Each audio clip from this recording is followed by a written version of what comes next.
Merci de votre fidélité. Mesdames, Messieurs, bienvenue dans votre émission Opinion. Cette semaine, nous recevons sur ce plateau M. Ousmane Sonko. Il est le président du parti PASTEF Les Patriotes. Bienvenue à vous, M. Sonko. Merci d'être à toi. En bref, Ousmane Sonko, vous êtes inspecteur des impôts et domaines de formation breveté de l'École nationale d'administration en 2001.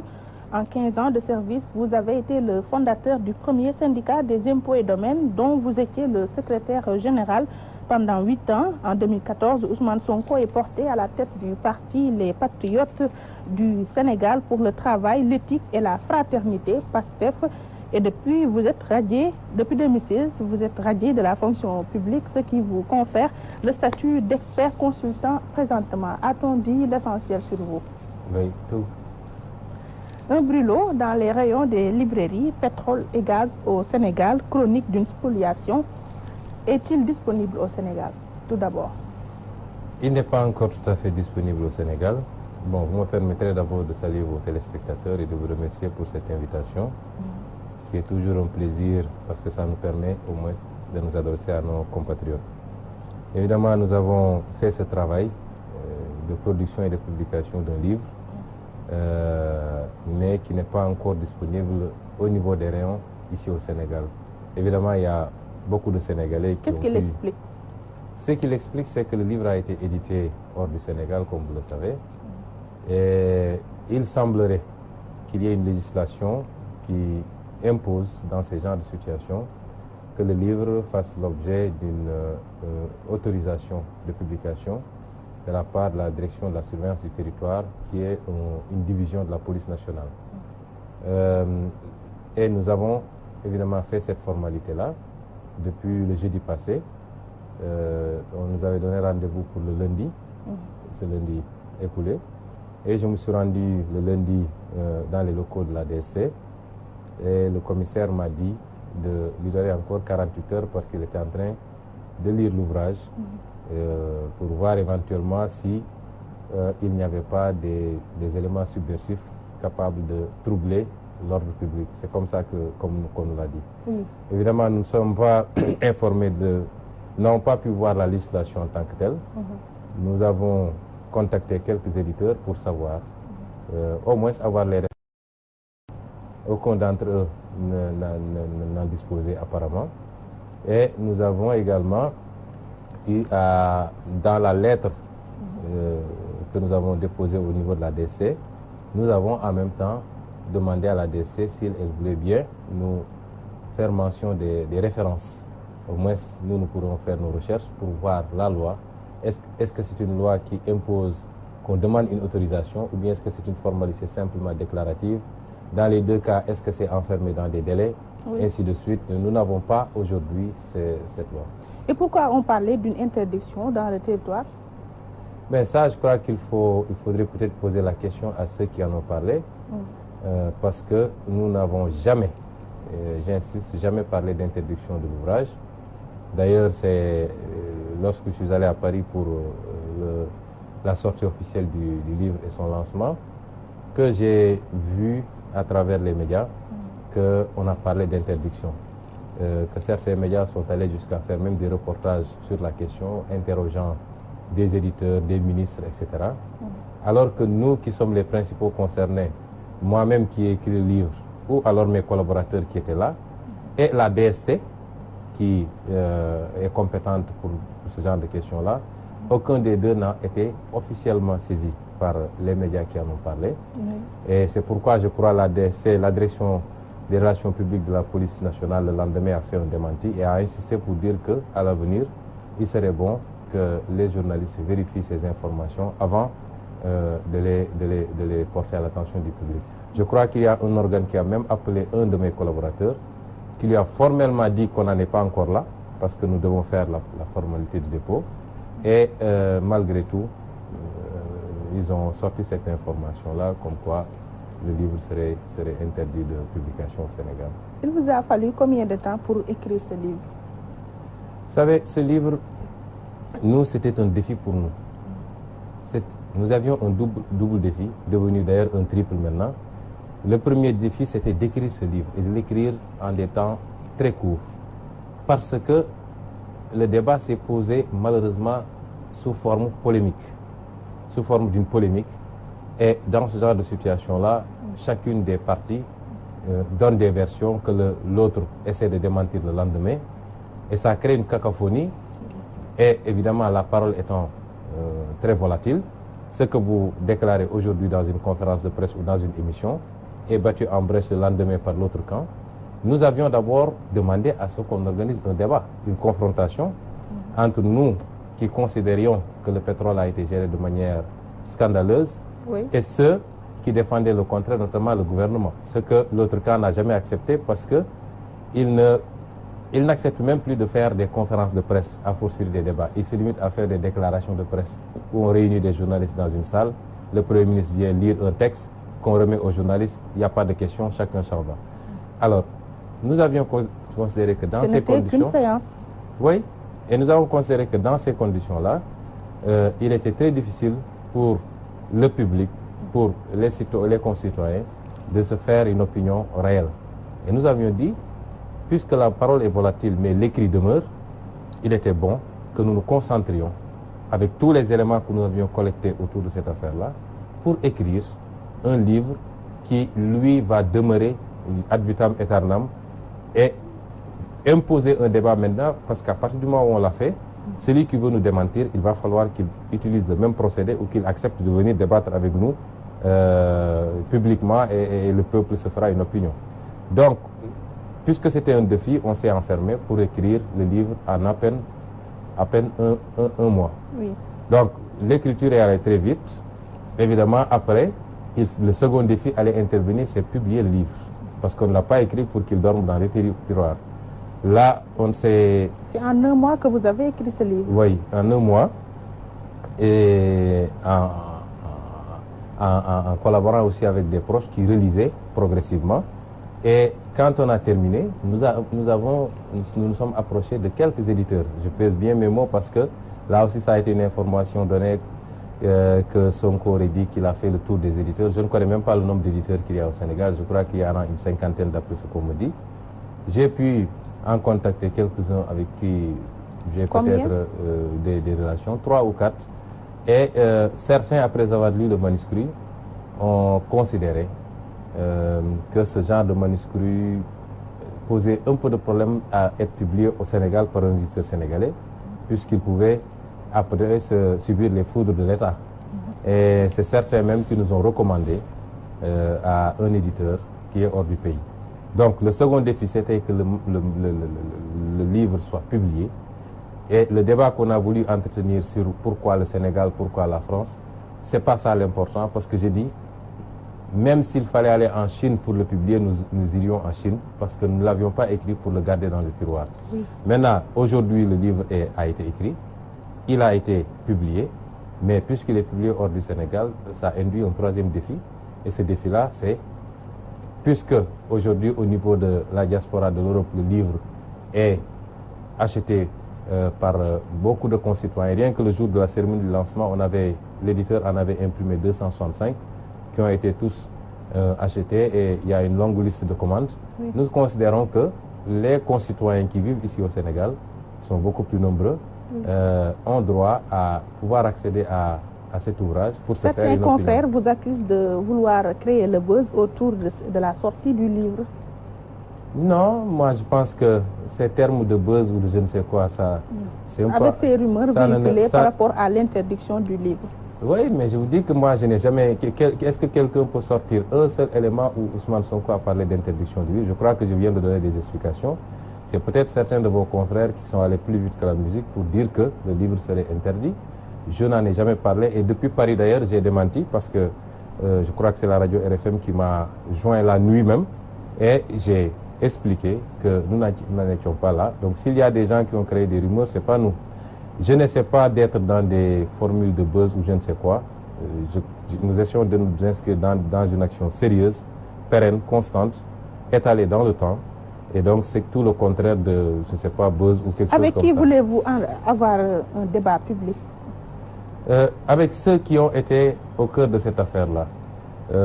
Qui, par exemple? D'abord, les responsables que nous avons cités dans cet ouvrage-là. Le Premier ministre d'abord, qui s'est livré à un exercice de zèle pour donner des informations totalement erronées sur ce qui s'est passé dans le pétrole. C'est pourquoi je dis qu'il a gravement fauté, non pas administrativement, puisque le débat qu'il y a eu sur le contre-saint est un faux débat, et je l'ai démontré, mais politiquement il a fauté parce qu'un Premier ministre qui vient se mettre devant son peuple pour donner des informations erronées et de surcroît menacer tous ceux qui auront le courage de parler désormais. Nous faisons plus que parler, nous écrivons et nous attendons toujours. Je crois que ça c'est une faute politique grave. Et dans certains pays, il n'aurait pas fait 24 heures de plus à la primature. Ensuite, il y a le ministre... Mais il a eu l'aval de son chef, le président de la République. C'est pas ça le problème. Il s'est mis devant son peuple. Il a donné des informations qui ne sont pas conformes. C'est une faute politique. S'il a voulu jouer au fusible, puisqu'on conçoit le Premier ministre comme celui qui doit prendre les coups à la place à partir de ce moment, il devait en tirer toutes les conséquences. Ensuite, il y a le ministre Aly Ngouille Ndiaye, qui quand même a fait des choses particulièrement graves sur le pétrole sénégalais. Particulièrement graves, et je l'ai démontré d'ailleurs, en inscrivant des informations tout à fait infondées dans les rapports de présentation des décrets. On va en parler, oui. En favorisant la signature d'un décret, nonobstant toutes les irrégularités qu'il y avait dans la procédure d'attribution à Petrotim. Beaucoup d'autres choses. Mais qui a le plus fauté entre le régime du président Macky Sall et celui du président Abdoulaye Wade avec comme ministre de l'énergie Karim Wade? La faute est partagée, mais elle est beaucoup plus importante, beaucoup plus grave pour le régime du président Macky Sall que pour le régime du président Abdoulaye Wade. En quoi? Parce que la faute qu'on peut imputer au régime du président Abdoulaye Wade, c'est d'avoir fait venir Petrotim dans les conditions que nous connaissons, de lui avoir signé un contrat alors qu'il ne remplissait pas les conditions. En une semaine. Même si c'était en un mois, mais le seul fait d'avoir fait ça, c'est une faute. Parce que le code pétrolier est très clair et a défini les critères que doit remplir un prétendant pour être titulaire de contrat pétrolier. Notamment l'article 8. Petrotim ne remplissant pas ces conditions-là, il ne méritait pas qu'on lui signe un contrat. Mais c'était une forfaiture qu'ils n'ont pas pu parfaire, parachever. Parce que la législation en matière pétrolière dit que ce n'est pas le contrat qui confère des droits, c'est le décret d'approbation. Donc, Abdoulaye Wade, le président Abdoulaye Wade et son régime ont pu signer un contrat avec Petrotim, n'ont pas eu le temps de parfaire ce contrat-là par la signature d'un décret. Il se dirait que le décret avait été signé. Mais c'est là où se situe le péché originel. Oui, d'accord, je viens. Je dis que c'est pourquoi j'ai dit responsabilité partagée. Je dis, c'est là où ils ont fauté. Ils n'ont pas eu le temps de parfaire le décret d'approbation et l'alternance est intervenue. Et le président Macky Sall, qui était arrivé avec tous ces slogans-là qu'on a vendus aux Sénégalais, gestion sobre et vertueuse, patrie avant parti, etc., qui avait même promis, s'il était élu, de revenir, de renégocier ou d'annuler tous les contrats miniers et pétroliers qui ne respectaient pas les normes. Et il était bien informé en tant qu'ingénieur géologue. Il est venu dans ces conditions-là. Il a trouvé un acte imparfait que lui seul pouvait parfaire pour conférer des droits définitifs. Et c'est pourquoi je dis que sa responsabilité est plus importante. Parce que s'il n'avait pas signé le décret, Petrotim n'aurait jamais eu des droits sur notre pétrole, encore moins pouvoir aller vendre ces droits-là à quelqu'un d'autre. N'est-ce pas l'État, c'est la continuité. Oui, et facteur aggravant, il est arrivé, il a trouvé quelques mois plus tard sur sa table une plainte d'une entreprise qui s'appelle Tullow Oil, qui, elle, négociait avec Petrosen depuis 3 ans sur les mêmes blocs et qui s'est réveillé un beau matin, on lui dit qu'on a donné à Petrotim, qui a écrit pour se plaindre, laquelle plainte a été transmise à l'inspection générale d'État, qui a fait un rapport à l'attention du président et qui a dit au président, attention, Petrotim n'a pas droit à ces blocs pétroliers-là. Petrotim, le contrat a violé énormément de dispositions du code pétrolier. Donc, il n'a pas d'excuse. L'État, c'est la continuité dans la légalité. L'État ne peut pas être continu dans l'illégalité. Et pourquoi, malgré toutes ces inégalités qui jalonnaient un peu le processus d'attribution des blocs à Petrotim, pourquoi le président Macky Sall, malgré tout, est allé signer les décrets?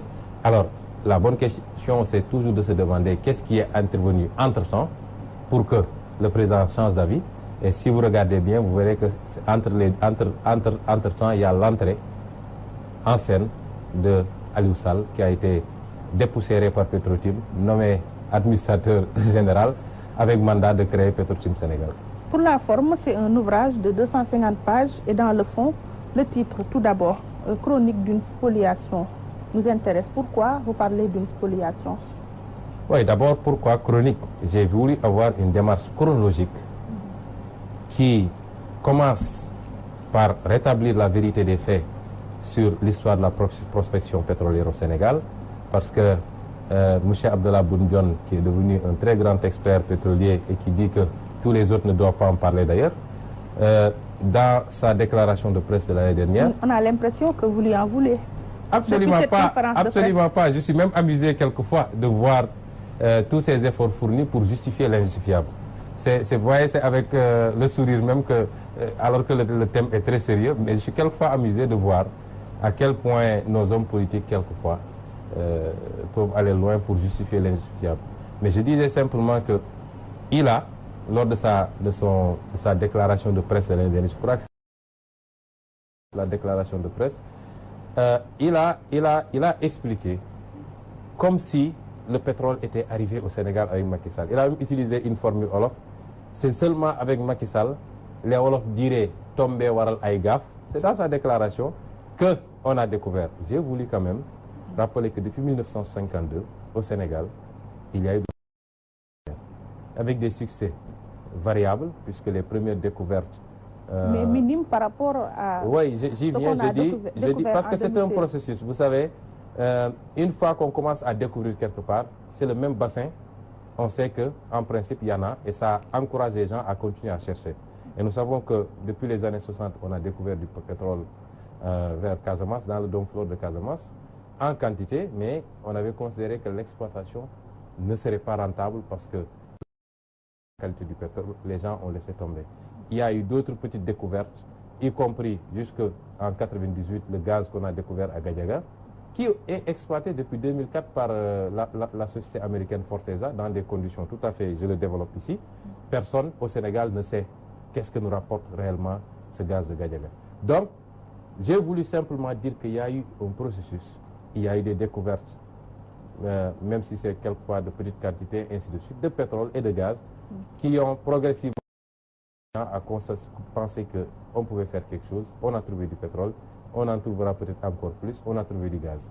Ça, c'était rétablir la vérité historique. Et j'ai terminé d'ailleurs par les rapports du service géologique américain, qui depuis des années en arrière, en collaboration quelquefois avec Petrosen, avait fait des projections pour donner même des quantités en termes de gaz et de pétrole au Sénégal. Et vous savez que ces services-là sont très sérieux.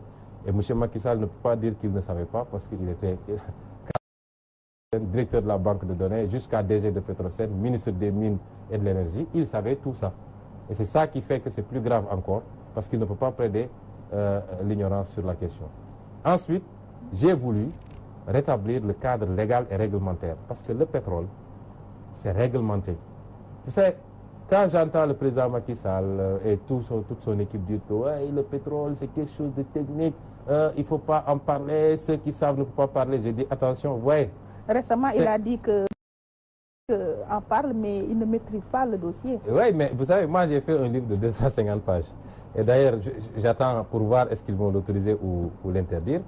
Je crois que sur 250 pages, si on raconte des histoires, ça saute à l'œil et demain des gens vont écrire pour dire que tout ce que Sonko a raconté n'est pas vrai. Le pétrole, c'est plusieurs métiers. Il y a plus de 500 métiers qui tournent autour du pétrole. Et personne ne peut dire que je connais tous les métiers du pétrole. Moi, je ne suis pas un ingénieur géologue. Je ne sais pas de savoir quelle est la qualité du pétrole, quelle est la quantité, comment on a foré, où est-ce qu'on a fait les analyses. Ce n'est pas mon problème. Et pour en revenir à la spoliation, cette notion-là, j'y reviens. Mais attendez, je veux qu'on soit très clair sur une chose. Pour moi, le segment le plus important, c'est le cadre légal et institutionnel. Découvrir du pétrole, ça ne veut rien dire si on n'a pas un bon cadre légal et institutionnel pour le gérer de manière optimum pour que ça profite au peuple sénégalais. Et ce cadre légal institutionnel, c'est régi par le code pétrolier. Le code pétrolier, c'est du droit. C'est avec des dispositions fiscales, même si on les a retirées maintenant pour créer le droit commun incitatif, des dispositions juridiques, des prévisions financières, techniques, etc. Tout. Ça, c'est sur ce tronçon-là. Il y a d'autres métiers du pétrole, les traders pour voir comment on commercialise. Moi, je ne suis pas trader, ça ne m'intéresse pas. Jusqu'au métier de pompiste, c'est un métier du pétrole. Mais le segment qui m'intéressait, c'est que juridiquement, on doit administrer le pétrole. Est-ce qu'on a respecté ce code ou est-ce qu'on ne l'a pas respecté? Et c'est pourquoi j'ai également rappelé cette législation-là, ce qu'elle permet, ce qu'elle interdit, en phase de recherche, en phase de prospection, en phase de développement, en phase de production. À partir de ce moment, il était facile de démontrer en quoi je considère qu'il y a eu spoliation, parce que le cadre, il est là, les actes qui ont été posés sont là. Et chaque acte que j'ai tirant les sources des décrets d'approbation, des contrats et même des accords d'association, des documents tels que les réclamations de Tullow, etc., des informations importantes contenues par exemple dans les rapports de l'ITIE, chaque élément que j'ai pu sortir, je l'ai rattaché directement à la disposition légale qui doit l'encadrer, pour montrer en quoi, dans tel acte posé par le gouvernement du président Macky Sall, en quoi a violé le code pétrolier et quelles sont les conséquences maintenant en termes de manquement, de manque à gagner et de perte en termes de recettes.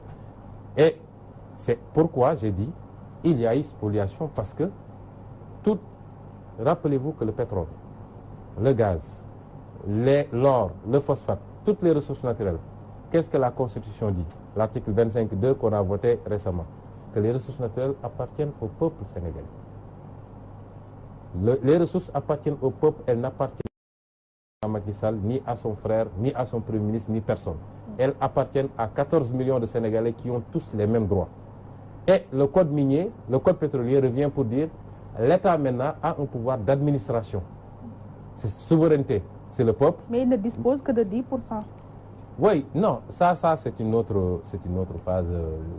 Je pourrais développer après. Oui. Mais pour ne pas perdre le fil, je voulais simplement dire que à chaque fois qu'on pose des actes qui ont pu faire perdre à l'État sénégalais, soit en termes de fiscalité, soit en termes de droits sur les produits pétroliers, soit en termes de part de production, évidemment, c'est une spoliation contre le peuple sénégalais. Mais le chef de l'État nous dit que le Sénégal a perdu beaucoup d'argent dans ces transactions ou bien dans ces contrats donnés à des opérateurs ou bien multinationales.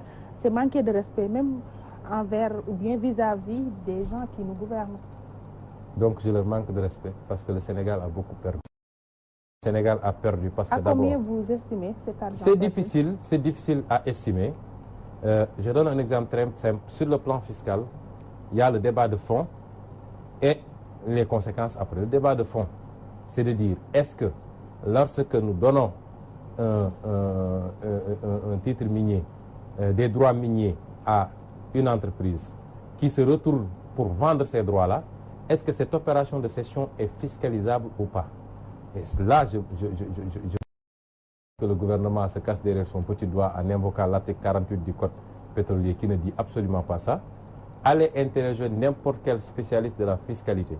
Ne prenez même pas Ousmane Sonko qui est un acteur politique. Les gens peuvent dire c'est partisan. Il y a des cabinets d'expertise fiscale en pagaille ici. Allez voir les cabinets d'experts fiscaux. Posez-leur la question. Est-ce que les transactions de titres sont imposables ou pas? Parce que l'article 48 a dit que les opérations pétrolières en phase et de recherche sont exonérées. Mais déjà, au début du code, lorsqu'on fait les définitions, on a défini ce que c'est qu'une opération pétrolière. Les opérations de spéculation sur les titres ne sont pas des opérations pétrolières. Les opérations pétrolières, c'est tout ce qui concourt directement à la recherche, au forage, à l'exploitation, ainsi de suite. Le code dit que même le raffinage, ce n'est pas une opération pétrolière. Même l'opération de raffinage. A fortiori, la spéculation des titres fonciers sur des bourses, des marchés, etc. Le PM nous a... informé que l'État n'a collecté aucun franc dans ces transactions entre Petrotim et Cosmos. Mais c'est là la faute grave d'ailleurs, parce que une fois qu'on pose le débat de fond, c'est fiscalisable. Pourquoi on ne l'a pas fiscalisé? Maintenant, c'est fiscalisable, il faut que la transaction soit connue, ce qui est le cas, que les actes qui portent la transaction, l'acte de cession, soient déclarés au niveau de l'administration fiscale, ou alors que l'administration fiscale réclame ça, puisque la transaction est soumise à l'autorisation préalable du ministre de l'Énergie. Si vous voulez vendre des titres miniers, vos droits sur des titres miniers, vous êtes obligé d'aller voir le ministre de l'Énergie, qui doit vérifier, avant d'accorder, qui doit vérifier est-ce que vous avez rempli toutes les conditions. Est-ce que les engagements que vous aviez pris en amont, oui, c'est-à-dire de dire je vais investir tant, si c'est dans le cadre de Petrotim, c'était 96 millions de dollars, à raison de 48 millions de dollars par bloc. Les engagements que vous avez pris pour dire mes références techniques, c'est ceci, 2 forages ou 3 forages, je peux faire tant de millions de sismiques, ainsi de suite. Est-ce que vous les avez respectés? Si vous ne l'avez pas respecté, on ne doit pas vous signer un arrêté pour vous autoriser à vendre. On doit même annuler le contrat et récupérer les blocs pétroliers pour le peuple sénégalais. Dans le cas de Petrotim, ça n'a pas été fait. Pourtant, Petrotim n'a pas respecté ses engagements. Oui. Mais rien que ça, s'ils avaient saisi officiellement le ministère, puisqu'on est dans un seul État, aurait pu transmettre les informations au ministère de l'Économie et des Finances et aux impôts et domaines qu'on va contrôler. Puisque la transaction est fiscalisable, elle est assujettie à l'impôt, c'est de voir dans quel terme est-ce qu'on a fait la transaction. Ce n'est pas la thèse développée par le directeur général des impôts et domaines, M. Ba. Je ne l'ai même pas entendu développer de thèse. Il s'est prononcé. Mais il faut l'inviter, on va débattre sur la question et vous prenez aussi un expert neutre qui viendra être le troisième élément. On verra où se trouve la vérité. Parce que dans ce dossier-là, la difficulté, c'est qu'eux, ils fuient le débat. Chacun fait ses déclarations. Il y a même eu le ministre de l'Économie et des Finances, Amadou Ba. Oui, lui, je crois qu'il a dû oublier ses cours de fiscalité, ou bien il le fait sciemment pour justifier son poste. Mais vous savez, mon intime conviction, c'est que ce soit le DG des impôts, que ce soit Amadou Ba, ils savent très bien que cette opération est fiscalisable et qu'on a perdu beaucoup d'argent, beaucoup d'impôts. Et d'ailleurs, ça se répercute. J'aurais même appris qu'il y a des projets de transaction sur lesquels la même administration a émis un avis en disant que ça doit être... Mais dans ce dossier-là, vu un peu la teneur politique et la présence du prince dans le dossier, on continue à nous dire que ce n'est pas fiscalisable, ce n'est pas fiscalisable. Et moi, j'ai dit que c'est des fautes graves qui ont été commises, oui, et qu'on peut même... On va en parler. Dans l'avant-propos du livre, vous nous parlez de 2 catégories de Sénégalais, symboles du mal de notre gouvernance publique, à savoir l'écrasante majorité des hommes politiques et une partie de l'élite administrative. Le mal est-il si profond? Très profond. Le mal, vous savez, l'État, c'est 2. Il y a l'État politique et l'État administratif.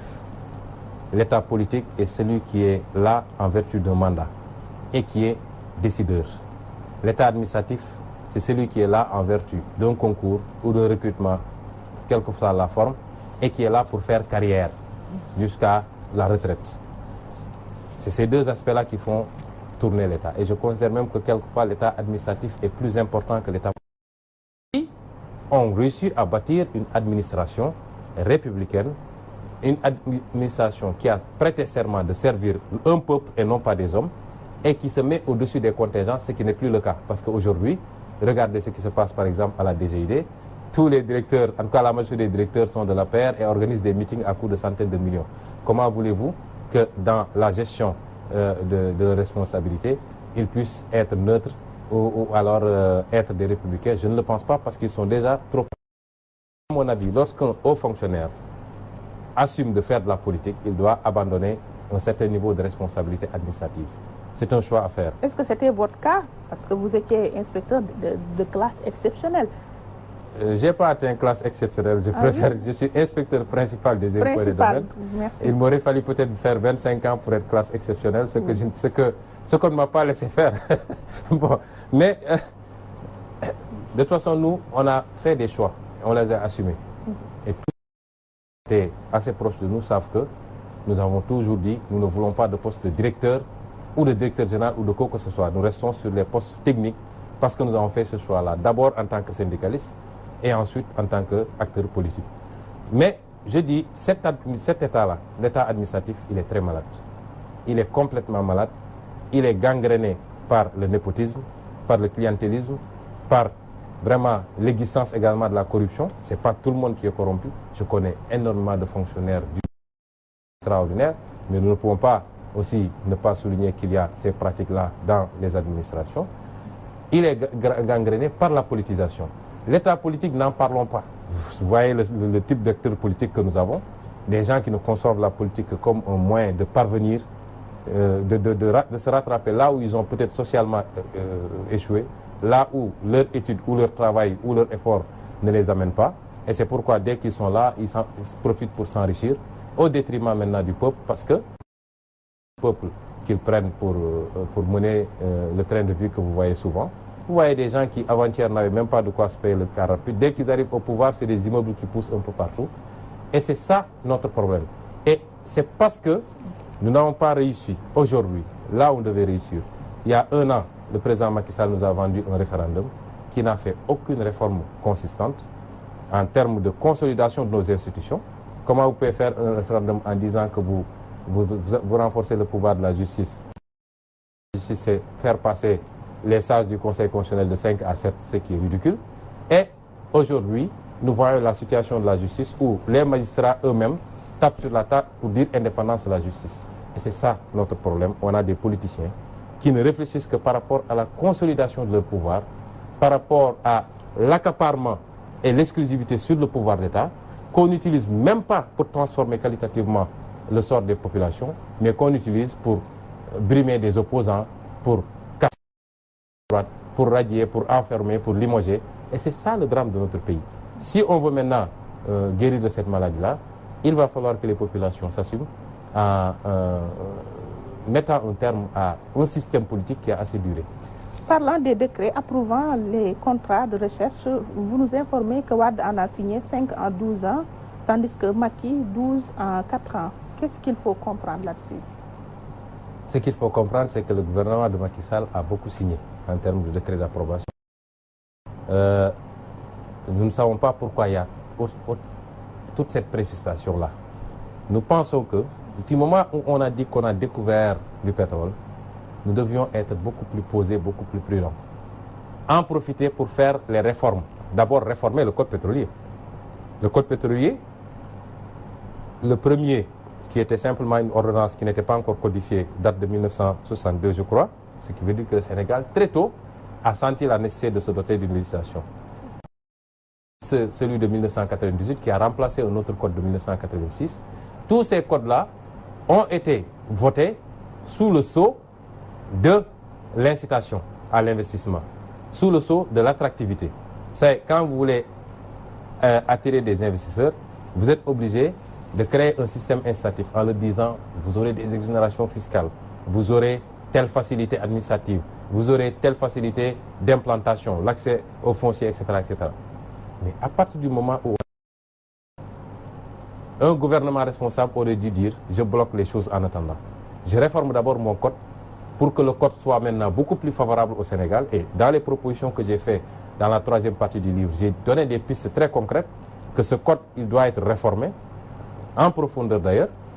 Et ensuite, recommencer maintenant le processus d'attribution des permis, mais en tenant compte d'un certain nombre de paramètres. Et pourquoi pas dire on ne va pas tout attribuer. Parce que si on attribue presque 16 ou 17 blocs sur les 20 qu'il y a au Sénégal, mais c'est de dire il y a les générations futures, il y a des trucs, il n'y a aucune raison pour aller dans la précipitation, d'autant que la conjoncture mondiale aujourd'hui est défavorable.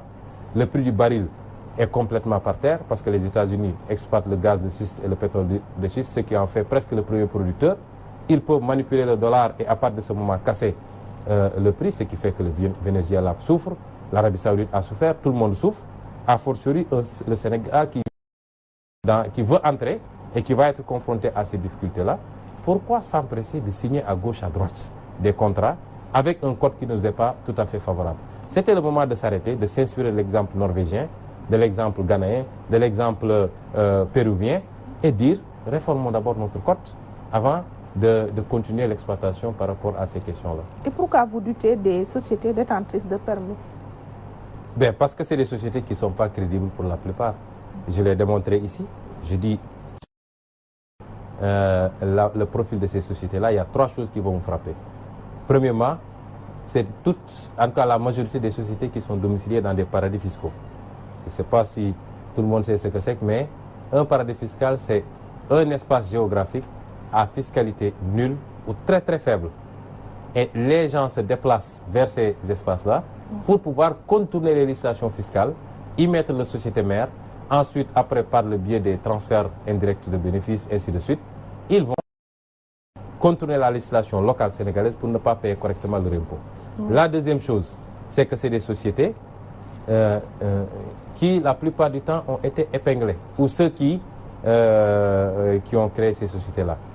Toute la presse a rapporté les péripéties de Franck Timis, qui a été épinglé un peu partout, qui est coutumier de ces faits-là, qu'il a fait avec le pétrole grec, où il a fait des manipulations, il s'est empressé de revendre et partir. Il y a des plaintes pour le poursuivre. Il a créé pas mal de sociétés qui ont été... Et même pour que African Petroleum, qui est l'une de ces sociétés, soit cotée en bourse à Oslo, la bourse de Oslo a demandé à ce qu'on sorte Franck Timis de l'administration, sinon ils vont pas accepter ce qui a été fait. Vous prenez l'autre Ovidiu Tender, aujourd'hui il est condamné à 12 ans et 8 mois de prison là où il habite en Roumanie pour corruption. Et souvent on retrouve ce genre de profil-là, jusqu'à des cas de trafic de drogue si vous voulez, et c'est chez nous pour leur signer des contrats. Oui. Et le troisième élément, c'est que c'est des sociétés qui ne remplissaient pas les conditions prévues par l'article 8. C'est des sociétés qui n'avaient pas de référence technique. Petrotim n'existait même pas au moment où on lui donnait le pétrole sénégalais. C'est 2 jours plus tard, on lui signe aujourd'hui un contrat, 2 jours plus tard, il crée la société. Comment il a pu présenter des références solides pour dire, moi j'ai fait du forage dans tel pays, j'ai fait de l'exploration dans tel pays, ainsi de suite. Et là, il n'avait pas également la capacité financière, c'était des véhicules qui ont été créés pour la circonstance. Et la preuve, PetroAsia, qui est la société mère de Petrotim, a été dissoute en 2016 pour une société qu'on disait être multinationale, extrêmement puissante, qui fait des activités un peu partout. Et c'est à ce genre de société-là qu'on a donné des droits pétroliers au Sénégal. En se basant sur l'article 679 du Code général des impôts, la fraude fiscale décelée dans l'affaire Petrotim est passible de poursuites judiciaires. Alors, est-ce à dire qu'Aliou Sall et compagnie peuvent être traduits devant la... Mais bien sûr. Vous savez, la fraude fiscale peut revêtir une dimension pénale. Lorsque la fraude est suffisamment caractérisée, lorsque il y a eu manifestation, il y a eu, comment dirais-je, volonté manifeste de contourner la loi et de frauder, la loi a prévu, les articles 119 et suivants, un certain nombre de dispositions pénales, complétées d'ailleurs par le code pénal que j'ai cité, pour dire que ce type d'infractions-là sont passibles de sanctions pénales. Maintenant, qui doit engager les poursuites pénales? C'est l'administration fiscale qui ne le fera pas pour les raisons que nous connaissons tous. Mais nous avons pensé, parce que cette même administration fiscale, si elle ne le fait pas, peut être poursuivie pour concussion. La concussion étant définie comme étant une attitude d'application ou de refus d'application de la loi de laquelle découle un avantage indu pour quelqu'un. C'est-à-dire aujourd'hui, les avantages induits pour le refus de l'administration de fiscaliser correctement ces opérations. Et toutes ces définitions-là, en droit interne, ont un prolongement en droit international. C'est pourquoi j'ai dit que si on ne peut pas avoir gain de cause aujourd'hui, parce qu'il n'est pas question de laisser passer sans réagir, on va se battre. On a mis en place un collectif qui s'appelle le collectif citoyen pour le recouvrement des avoirs pétroliers. Nous en faisons partie beaucoup d'autres, coordonnés par M. Alioune Gueye, qui est expert comptable aux États-Unis et qui fait partie des 11 personnes on n'a reçu rien, qui seraient sous le coup d'une plainte de Franck Timis. Mais M. Alioune, on a fait un bon travail. Ce travail a consisté, puisque des plaintes ont été déposées ici au niveau de l'OFNAC, et dès que Nafi Ngom Keïta a commencé à traiter ces plaintes-là, on lui a coupé la tête. On dit que si on ne peut pas avoir gain de cause ici, on a saisi le département de la justice américaine. Oui, dans cette lancée, que nous vaut cette comparaison entre l'affaire Delma Rousseff et l'implication du président Macky Sall dans l'affaire Petrotim? Mais permettez-moi de dire simplement, parce que je veux que les Sénégalais comprennent, que c'est un combat qu'il faut mener et gagner. Et qu'un groupe de Sénégalais a considéré que nous ne pouvions pas laisser passer que Franck Timis et son groupe se payent des milliards sur le dos du Sénégal, disparaissent avec nos droits pétroliers. C'est trop facile. Et des demandes d'ouverture d'enquête ont été déposées au niveau du département de la justice américaine, au niveau du secrétaire au commerce américain, au niveau de la SFO en Grande-Bretagne. Ces organisations ont accusé réception, ont demandé des comptes, on leur a donné. Moi-même, j'ai été reçu ici, à l'ambassade des États-Unis. Il y avait un procureur, il y avait un agent du FBI, il y avait l'attaché de politique. Et j'ai amené les documents que j'ai transmis parce que nous allons nous battre pour qu'on nous restitue. Si on ne peut pas l'avoir avec notre justice, avec nos corps dédiés à cela, nous irons jusqu'à la Lune s'il le faut. Mais on n'a pas besoin d'aller à la planète Mars parce que le pétrole, ça se joue ici. Ça, c'est important qu'on le fasse comprendre aux Sénégalais. Il ne faut pas abdiquer et penser. Parce que des procédures comme ça aboutissent le plus clair du temps. Chaque année, des condamnations assez lourdes sont prononcées contre des entreprises et contre des autorités. Le pétrole, les entreprises concernées, il y en a qui sont américaines. Et dans le cadre du FCPA américain, qui est très sévère contre les actes de corruption transfrontalière, il est prévu que la justice américaine soit compétente. Le Bribery Act en Grande-Bretagne également le prévoit. Nous avons considéré qu'il y a des entreprises britanniques, des entreprises américaines. C'est le pétrole sénégalais. Ce qu'on veut. On va aller déposer des plaintes et on va suivre. Une pétition est lancée avec l'objectif d'avoir 1 million de signatures. En ligne actuellement, ça va très bien. On va commencer à faire circuler. Il est important. Et maintenant, il faut commencer à répondre à cette question que je viens de vous poser. Oui, je vais y répondre de toute façon. Par rapport à cette comparaison entre les affaires d'Elma Rousseff et le président Macky Sall, surtout par rapport à son implication dans l'affaire Petro-Tim. Oui, ce que j'ai voulu développer, parce que dans le livre, j'ai voulu montrer qu'il y a des implications administratives, institutionnelles très profondes par rapport aux actes qui ont été posés. Les actes qui ont été posés par le président Macky Sall, c'est des fautes politiques.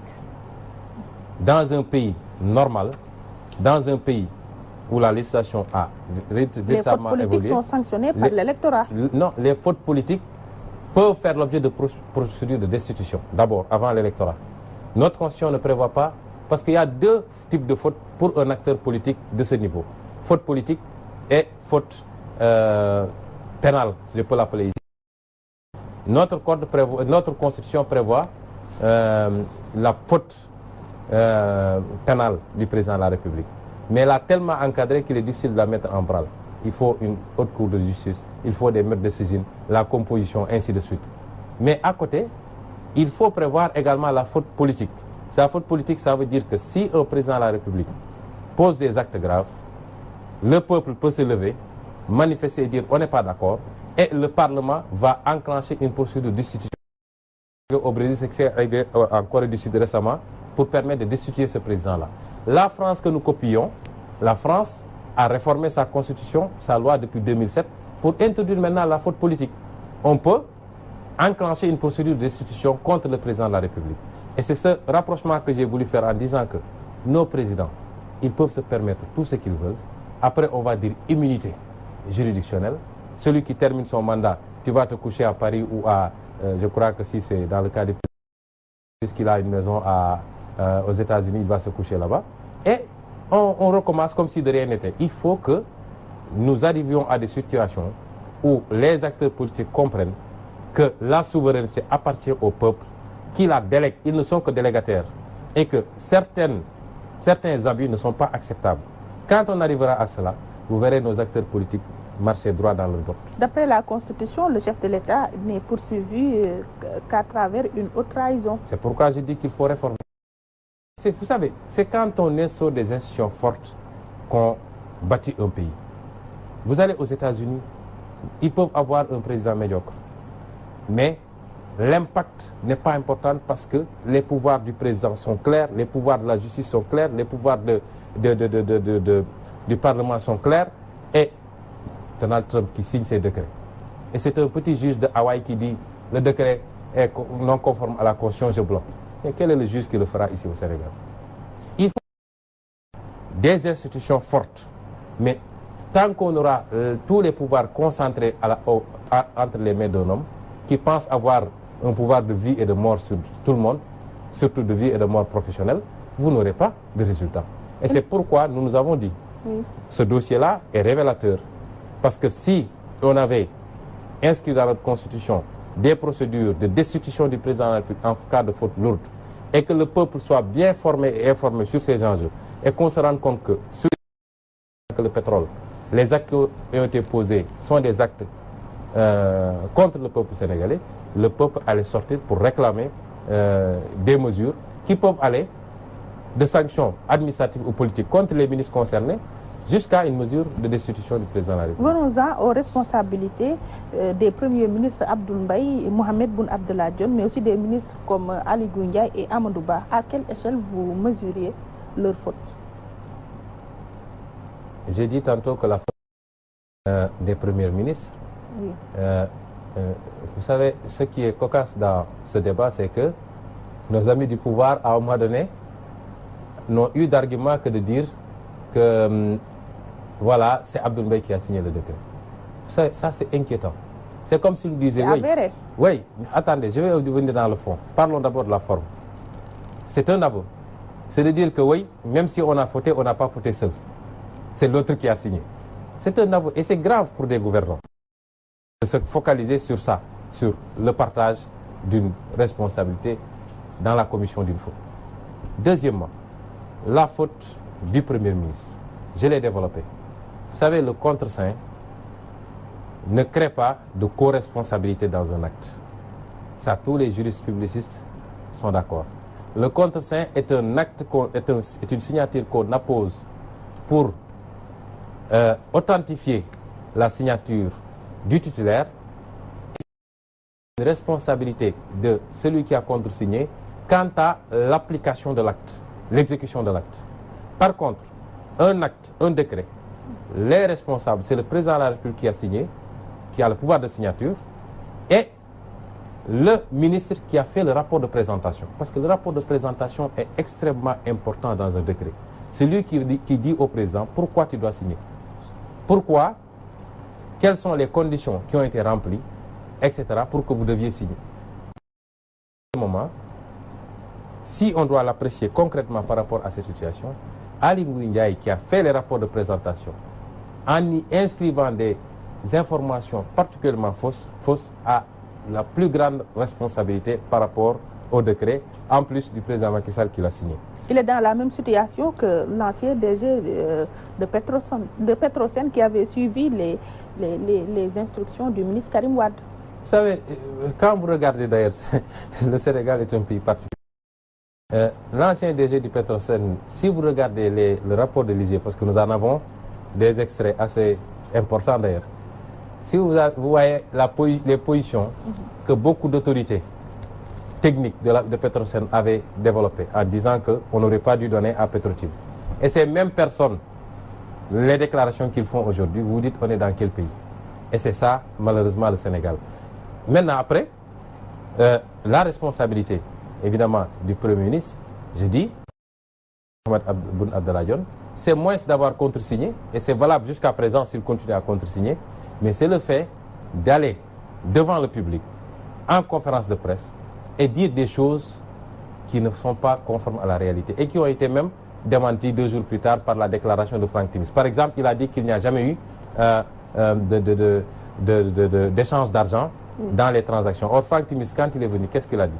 Il a dit, j'ai racheté euros à Petrotim, dont 8% en actions et le reste en argent. Qui est-ce qu'il faut croire entre celui qui a acheté et le Premier ministre qui nous fait ces déclarations-là? Oui, mais rapidement, dans la 3e partie du livre, avec les recommandations, vous avez diagnostiqué quelques mots qui gangrènent notre société et vous citez que nos gouvernants ont comme alliés l'extrême léthargie et l'apathie du peuple sénégalais. C'est sévère comme réquisitoire, non? Ça dépend de celui qui apprécie. J'ai voulu nos concitoyens à comprendre que la souveraineté est entre leurs mains. Tant qu'il n'y aura pas un contrôle citoyen permanent, constant sur l'action des gouvernants, les gouvernants feront ce qu'ils veulent. Ils s'enrichiront, ils feront leur deal avec des aventuriers et on sera là pour constater, pendant que le peuple souffre, pendant qu'on n'a plus d'éducation publique dans ce pays, on n'a plus de santé publique, on est à un taux de chômage grave et nos jeunes continuent à prendre les pirogues ou à traverser le Sahara. Il faut que le Sénégal est un pays extrêmement riche et paradoxalement classé parmi les 25 les plus pauvres. Mais tant qu'on aura des autorités politiques qui préfèrent privilégier les intérêts étrangers sur les intérêts nationaux et qui, lorsqu'ils signent, violent flagramment la loi qu'ils se sont jurés d'appliquer, et c'est pourquoi j'ai dit, là où j'ai parlé du président Macky Sall, j'ai rappelé qu'il a prêté serment en rappelant la formule. Oui. Il a juré de servir, de respecter et de faire respecter la loi et la Constitution. Et dans l'affaire Petrotim, il n'a pas respecté la loi. Dans un pays normal, on ne lui demande des comptes. Mais il faut qu'il y ait un peuple, des citoyens qui surveillent l'action gouvernementale. On ne doit plus donner à quelqu'un un mandat, aller s'asseoir en disant « Sur une carte on attend la prochaine élection ». On doit suivre les actes qu'il pose. Et quand il y a des dérives graves, le peuple doit sortir et dire « On ne l'acceptera pas oui. ». Parce que ça impacte négativement sur son vécu. Et c'est ce qu'on a voulu dire en disant « Nous sommes aussi dans un pays assez particulier, assez bizarre, où la France, elle est ce qu'elle est. Elle a fait sa révolution. Les États-Unis ont fait leur sécession et tout ce que vous voulez. Avant-hier, les Arabes ont fait leur révolution. Nous, on attend Dieu pour qu'il descende du ciel pour nous faire le Sénégal. Et j'ai dit même, vous voyez même des religieux, l'année dernière, fête de Korité ou de Tabaski, des religieux qui font un sermon pour attaquer soi-disant des fonctionnaires qui ont violé l'obligation de réserve. Alors qu'on s'est limité à dire qu'il y a des choses graves qui compromettent l'intérêt national. Et ils ne sont pas les seuls parce que la presse, une certaine presse, en a eu pour sa gouverne. Selon vous, par la corruption, comme vous le jugez, mais à l'intérieur des organes inféodés. Je cite, il y a quelques journalistes respectables dont la liberté est réduite dans les rédactions, piégés par des patrons livrés, vendus au pouvoir du président Macky Sall.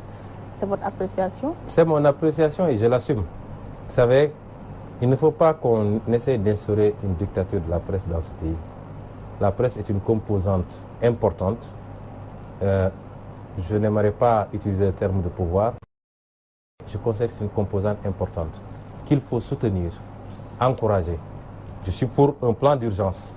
L'État doit sortir des moyens pour qu'on relance cette presse-là qui souffre.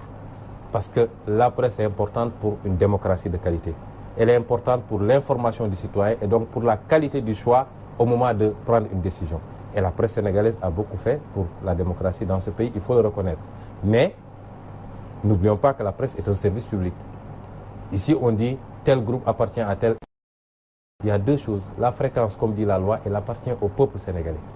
Elle est administrée par l'État qui peut donner des fréquences à des personnes ou à des sociétés sur la base d'un cahier de charges qui dit il faut informer vrai, il faut informer juste, il faut informer équilibré, et ainsi de suite.